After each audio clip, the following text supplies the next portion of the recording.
visit from our congressman, and now we have the Secretary of State, Secretary Rodriguez, with us to go through the state budget. I also want to acknowledge Supervisor Serrano from the town of Walk Hill, and thank all of you who are here from the not-for-profit field. Some of Representative Andrew Moore from 24/7. I think the school district, the assistant superintendents here, and others. So I want to appreciate you taking the time out of your day. The secretary assures me it's not going to be a boring PowerPoint.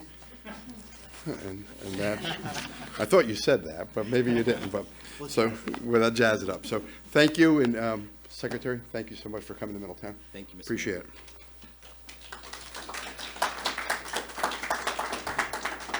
Thank you, Mayor DeStefano. I'm grateful to be here in Middletown, and you have clearly had a very exciting day of announcements. Let's see if we can continue the trend. I want to give special thanks to all the electeds who are here, my former colleagues in government, Assemblymember Gunther, I know represents this district, as well as the local businesses and nonprofit organizations that are improving communities like Middletown. I'm Secretary Rodriguez. I'm appointed and happy to bring greetings on behalf of Governor Hochul to Middletown and speak about what is really an amazing budget.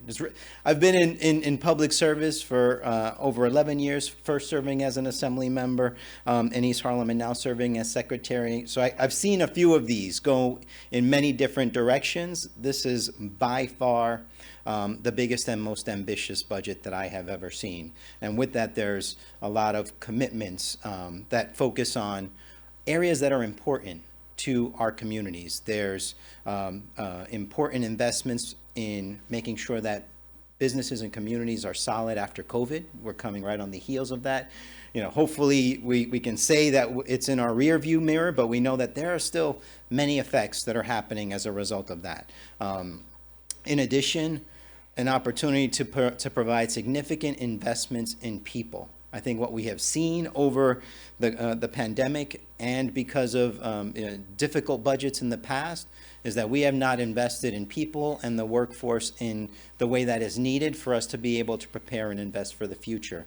And then the third kind of point is making sure we're being responsible and fiscally prudent in putting some money aside since we have the opportunity to do so now. So I think those are the three major takeaways in terms of how this budget was framed, and a little bit about where we're going. And just to give a little bit of background on the Department of State, of which I'm the secretary, we have a lot of different things that we do there. Some of them seem to fit, some of them may not, but they all are focused on empowering individuals and empowering communities. And I think you're most familiar with our work through our Downtown Revitalization Initiative. And that's the $10 million award that we've put here towards making sure that the downtown of Middletown, gets the investments that it needs to become the vibrant place that we know it was and will continue to be after this investment.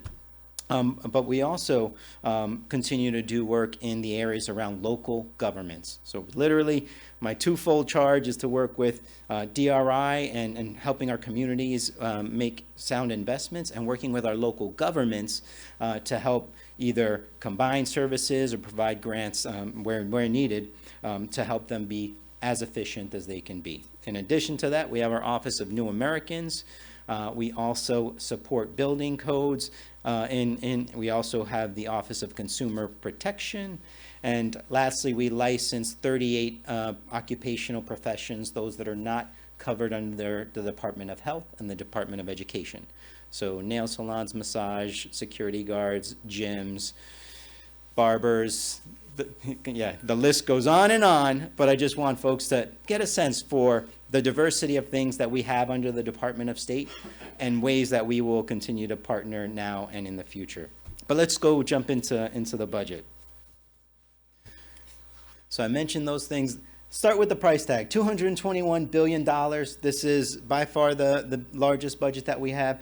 And an important part of that is this would not have been possible if it wasn't for the support of Congressmember Maloney and the funds that came in through CARES, ARPA, and the federal government.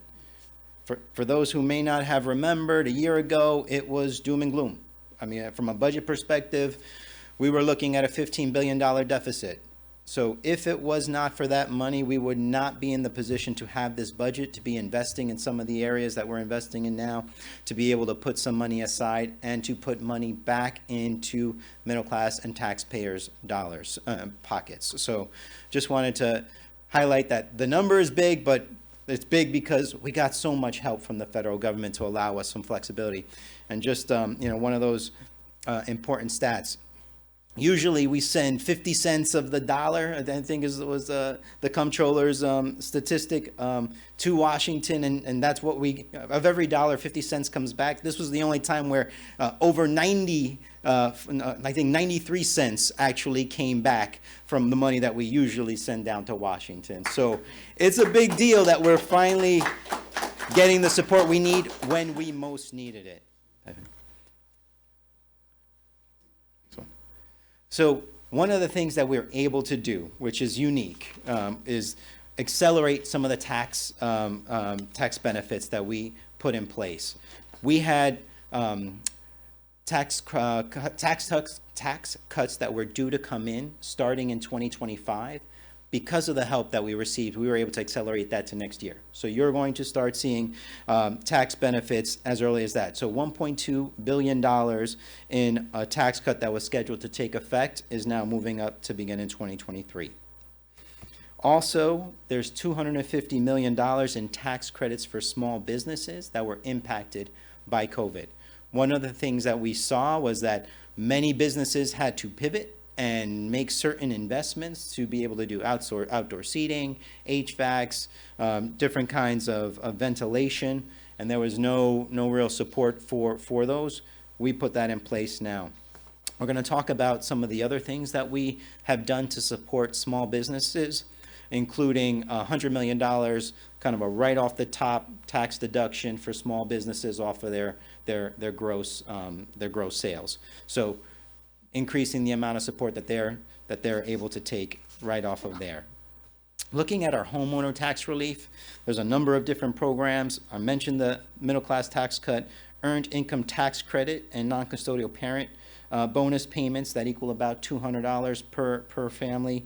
The Empire State Child Credit bonus payment, that averages about $215 per family, in addition to the tax credit that I mentioned earlier. So doing our best because we have the opportunity to do that, and property tax benefits that average about $150 per family. We're able to take those dollars and give them back to people because we know that in addition to inflation and the cost of goods, that every dollar that you're able to get back matters. And then the benefit that got a lot of attention recently because it came so quickly was the moratorium on the gas tax, and being able to have that in place starting now through October will allow some release at the gas pump in terms of that benefit to folks. One of the things that probably wasn't mentioned as much, but is certainly as important, was the support that we were able to provide for tax credits for farms. So we were able to increase the investment tax credit for farm businesses to 20%, double the farm workforce retention credit to $1,200 per employee, and create a refundable tax credit for overtime hours paid for by farm employers. So making sure we did not forget our farms in what is a pretty robust budget across the way. And then I mentioned a little bit about small businesses. We'll probably talk about that a little bit more as well. You've got the tax credit for small businesses. You have the $250 that goes to the gross deduction. You have $250 million that goes towards COVID-related capital expenses. But there's also grant programs that were there to help support businesses that were impacted by COVID. So last year we passed the program that allowed for $800 million for businesses that were impacted by COVID. We were adjusting that program because we did not use all the money on that. So that program will continue to have some resources and some adjustments to the guidelines to allow for more eligibility. What we did not have last year, and we heard loud and clear, was that there were businesses that started in 2019 and 20 that were not eligible for anything. So we put $200 million in the budget to add to the grant program that will allow those businesses to be eligible for assistance. And some of them, are hanging on by a thread and are looking for relief and weren't able to access that first pool of money. And that's part of the $1 billion that we aggregate for small businesses in this budget. Move on to the next slide. Next one. So taking a step away from the small business, but we will certainly return a little bit later, is to talk about education.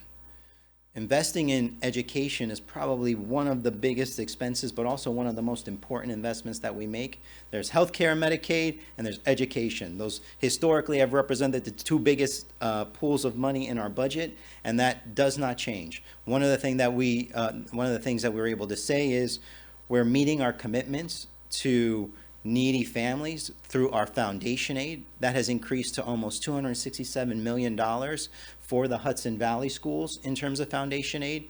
That builds on the commitment that the governor made to make sure that the campaign for fiscal equity and that all the schools that were neglected in terms of the foundation aid actually received their due, and we are in the second year of that conversation. So we have one more year to fully meet that commitment and have increased it in the region to $358 million in terms of general aid to equal our $31 billion budget for education. Now, what we know is that so many other things were needed during COVID. Yes, the federal government helped us with that, but in order to maintain those into the future after that money ends, we have to step up and make those investments now, and we are. Next slide. One of the areas that we have continued to be proud of as an administration is full-day pre-K. And we keep kind of picking away at it and making sure that we expand it everywhere we can. So we're making $125 million in additional funding to continue the expansion of full-day pre-K across the state. So that equals 17,000 additional slots. One of the things that's important is, and we're going to talk about that a bit later, is childcare. That is one of the huge investments that we're making in terms of childcare. Next slide. But before we get there, separate from K, or actually it's not even K anymore, it's 3K through 12 education is our CUNY and SUNY investments. And we know how important places like SUNY New Paltz are. We know how important Hudson Valley Community College is. So we made significant investments here to ensure that they're able to get both operating support and capital support now over the next few years. One of the things that I want to make mention of that I think is a little bit of a game changer in terms of how we support higher education. We've always had our tuition assistance program, which many of our students rely on in order to be able to fund their education. We have never been able to make it available to part-time students. Now we can. I think one of the things that we heard loud and clear is that too many times people are making that choice between, can I work or can I go to school? And have found it too hard to do both, either because of time or the financial strain or both. This at least takes the financial strain out of that conversation and allows part-time students to be able to better manage their time. So I think that's one of the things that we're extraordinarily excited about. $150 million is going towards the TAP program. But in addition to that, we also fund the gap in the TAP gap in terms of tuition credits, $100 million there, are looking to hire more faculty, $106 million to hire more full-time faculty, as well as $110 million for fringe benefits to help support that faculty. So there's a lot of investments across that. One of the themes that I think when we talk about hiring is that workforce is critically important. Over the last few years, we've lost workforce. I'm sure it's happened on every level in terms of attrition or COVID impacting all of our workforces. So how do we deal with that now and in the future? That's going to be something we come back to a little bit later in the presentation. Next slide. So childcare, $7 billion is what we ended up at. And I say that because we started off with probably, I think, $3 billion in terms of childcare in our initial conversation, but our partners in the legislature thought we could make a better and bigger commitment in terms of making sure that We don't just get to 200% of the federal poverty level for eligibility for childcare. So we're getting up to 300%. So that's increasing childcare eligibility to tens of thousands of more families. And really, it's something that I think makes the hugest difference in when we talk about changes to the workforce. It's almost like you cannot have a conversation about economic development and investing in the workforce and getting people to come to work if you don't deal with childcare. That's probably the single biggest barrier to people being able to access the workforce consistently. So I think $7 billion is going to change the way that we're able to look at child care delivery in the state. Now, along with that means who's going to deliver the child care for all these new people. So we've included stabilization grants to help our child care providers be able to set up, establish, expand, and kind of put in the infrastructure that's necessary to be able to take care of all those additional slots. Next slide. Now, I mention this because economic development is part of the conversation, and there are significant investments across the state.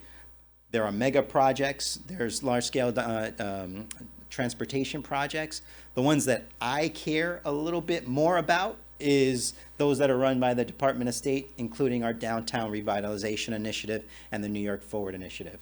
So there's $450 million that are focusing on community developments and include both the New York Forward program, which focuses on grants between $2 million and $5 million, and the DRI program, of which Middletown is a shining example of what can happen with a little bit of seed money. And thank you, Mayor DeStefano. That map made me very happy and very proud in terms of seeing the number of sites that the private market has come into and said they want to develop around what we started in terms of our DRI initiative. So it shows that that's how DRIs are supposed to work. We're showing and taking this first step forward with our city partners and our local partners to say, this community is ripe and ready for investment, and we're in here first, so come join us. And that's what happens.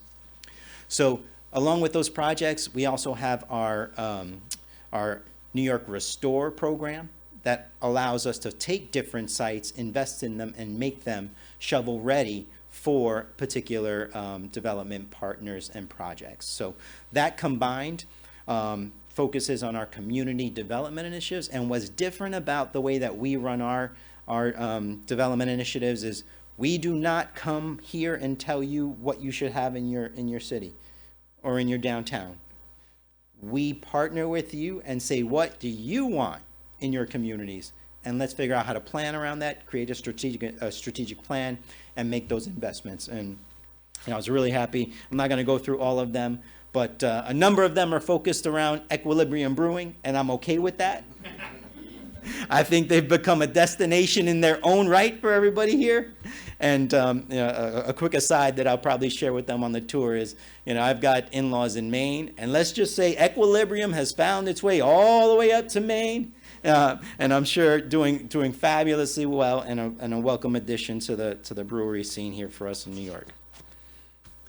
Separate from that, because economic development is an important part, but building on that is housing. We know that in every part of New York State, and I've been to a few just in the past few weeks, whether you're talking about Buffalo, Rochester, Niagara, East Harlem, Manhattan, Washington Heights, Long Island, everyone is talking about housing, affordable housing that fits your community, that fits the seniors in your community, that fits all the different economic strata that exist, and being able to make sure that we don't leave anybody out of that conversation.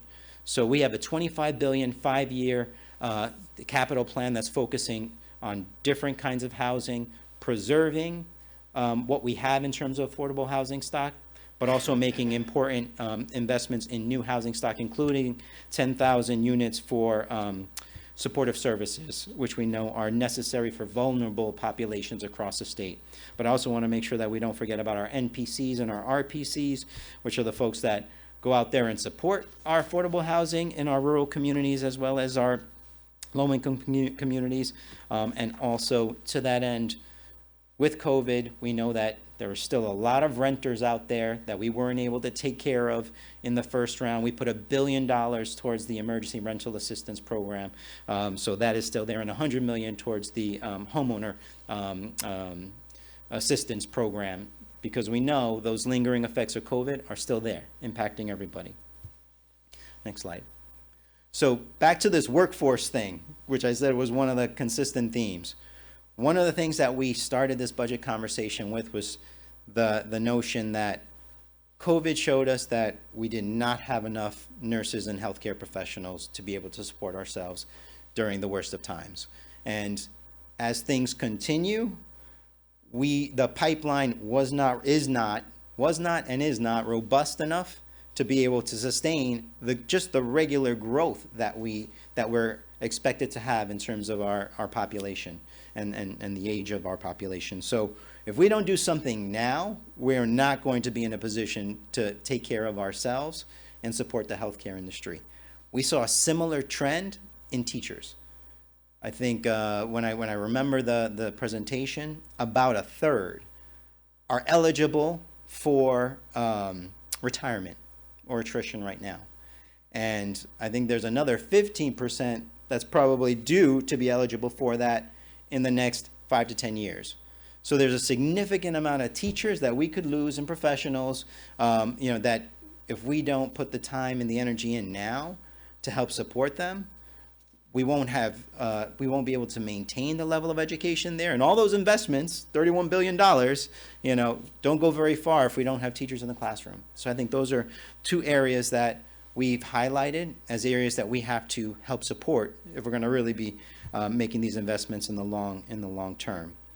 So to that end, we're creating an Office of Workforce Development, investing $350 million on programming and this office to really create pipeline and support for students to pursue careers in teaching, in healthcare, in climate change jobs, which we'll talk about a little bit later in terms of our initiatives, but basically making sure that we are getting people into the professions and the industries that we need now and in the future. So that's our important initiative. Next slide. We talked about businesses, small businesses to New York State. We'll take any additional questions on that later, but it's part of a $1 billion package. And straight into the climate change jobs. One of the things that the $4.2 billion there, I like to say, is what we think is the starting point for making the investments that are necessary to help us address and adjust to climate change.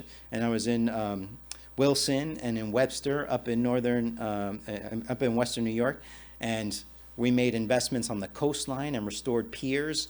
And there are similar things happening in Long Island and similar things happening in the Hudson Valley in terms of trying to make our coastlines and our riverways more resilient. But also, what are those impacts to water, sewer? What are those impacts to energy, clean energy? There's $500 million in offshore wind capability that we're investing in. But overall, we have very ambitious goals to try and prepare our state for the modernization that's required of the electric grid to move off of fossil fuels. So $4.2 billion starts to get us there. But again, you will all decide that in November. It is a referendum item. It's a ballot initiative, something that folks need to support. So I like to remind people that this is our idea, but you guys have to approve it. So that's the action item for all of you in November in terms of supporting our climate initiatives. Next up, for my public works people, $32.8 billion in our DOT capital plan, $1 billion in our Pave New York. Let's get to the stuff that if people have a scorecard for CHIPS, we did $58.6 million in funding in the Mid-Hudson region. In our Pave New York program, that's $16.2 million in funding for local roads. Extreme winter recovery, $11.1 million. State touring routes, $11.5 million. Pave our potholes, $10.8 million of the billion. And road and bridge improvements, $25 million for pavement renewal on routes 94 and 17A. I can give you a few more, but I think you get the gist. putting a good chunk of money into roads and bridges. And then we have $35 million for non-MTA transit capital assistance. Healthcare. We talked about education. The other big pot is healthcare.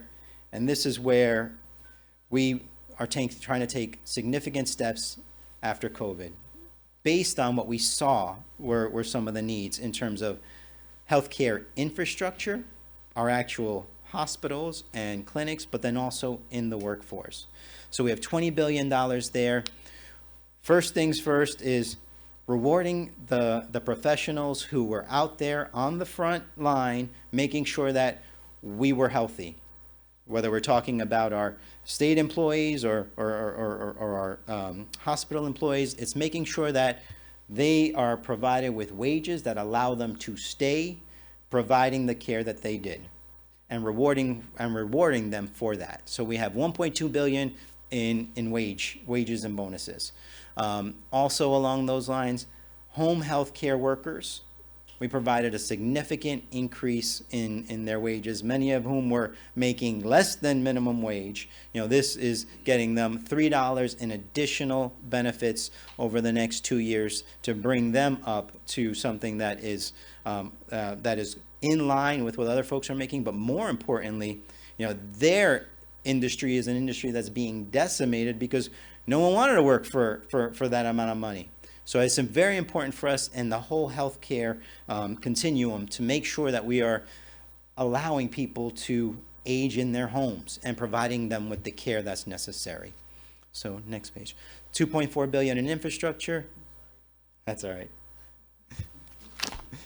We'll flash forward.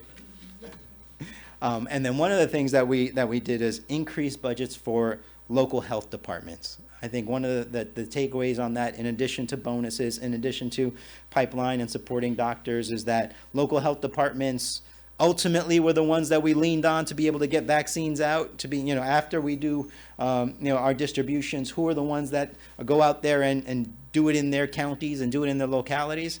It's the health departments. So making sure that we're able to help support them. Next slide.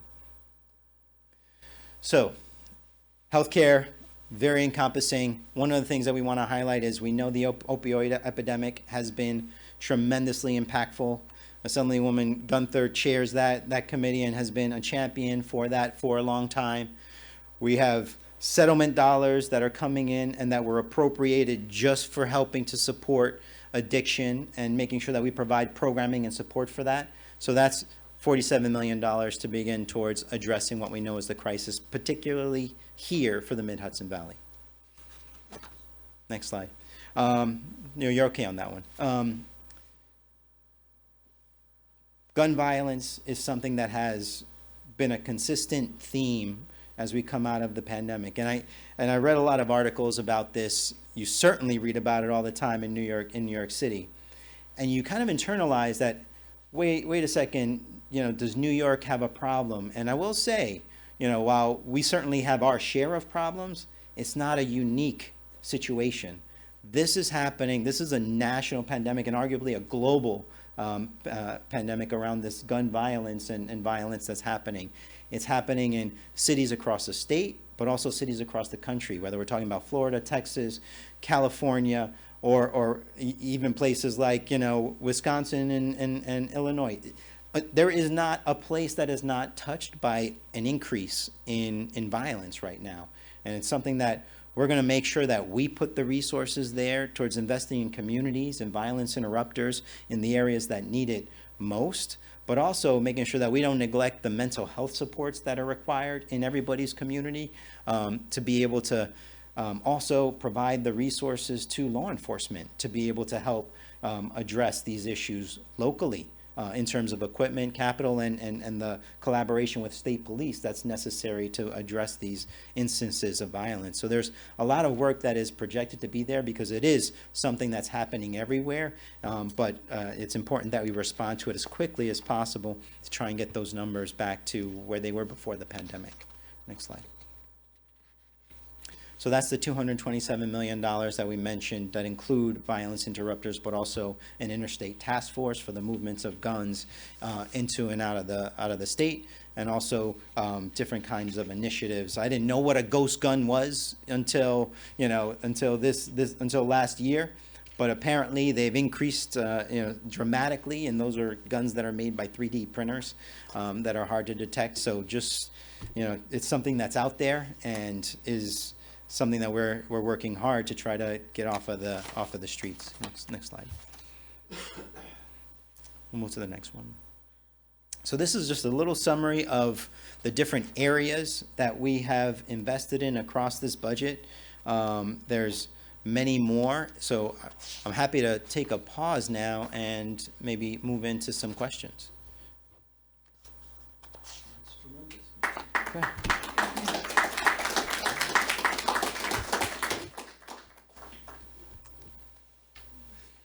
And now, since there aren't any questions, I can talk about the other DRIs that we did in the Hudson Valley.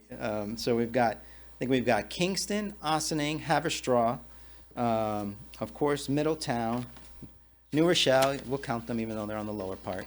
Yeah, so I'm happy to talk about any of those initiatives or any questions. Yeah, quick question for you. Very impressive, very practical. We look forward to it, and it's going to be very helpful for the state of New York. I see bonuses for the pay for healthcare workers and other people. Municipal workers, self-serving statement here, not for me, but for the workers. Sanitation workers, water treatment plants, sewage treatment plant employees.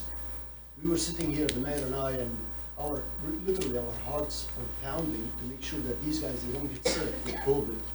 Show up to work, we have enough staff to cover, we have enough staff to pick up the garbage from the street and so on and so forth.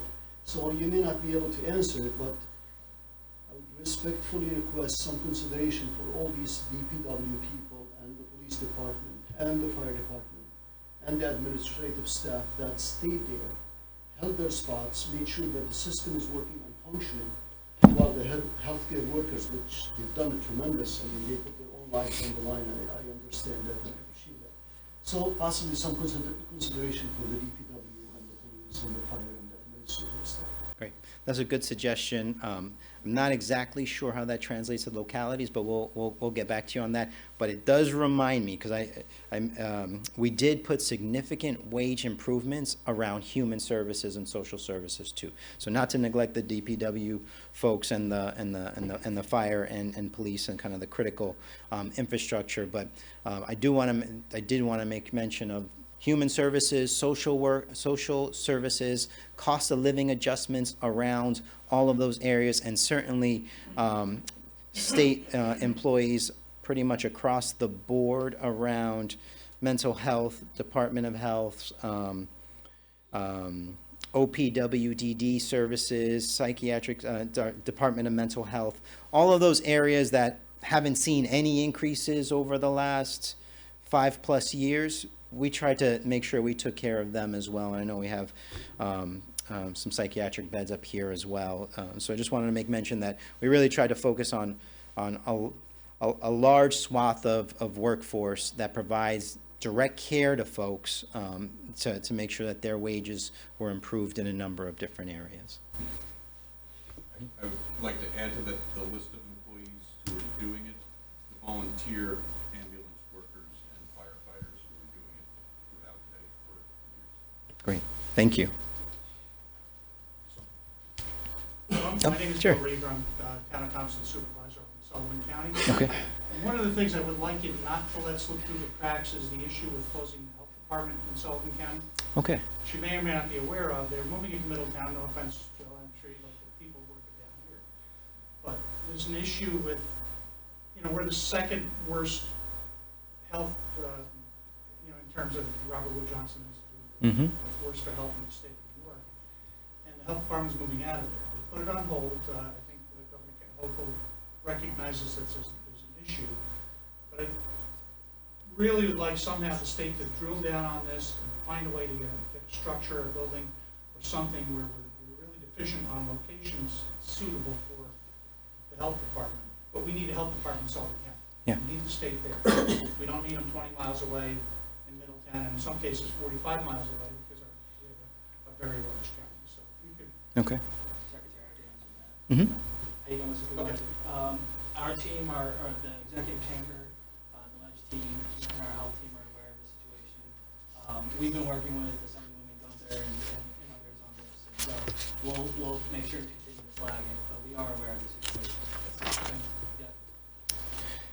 And as I look, there's always some goodies in there that I have to remember to talk about. Is one, fiscally prudent. We put in our reserves 15% to make sure that we're able to do that and prepare for a rainy day later.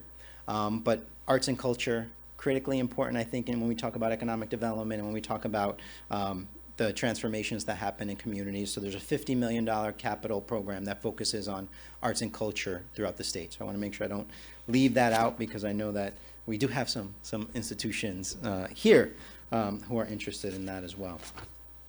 Are government agencies eligible for it? Because I know in the past, sometimes some of the arts and culture money was directed to not-for-profit agencies. We operate a theater, the city does. Would we be eligible to access those type of funds? You should be, and if not, there are things that we have designed that we can help support within Empire State development around cultural initiatives that are run by the cities or localities.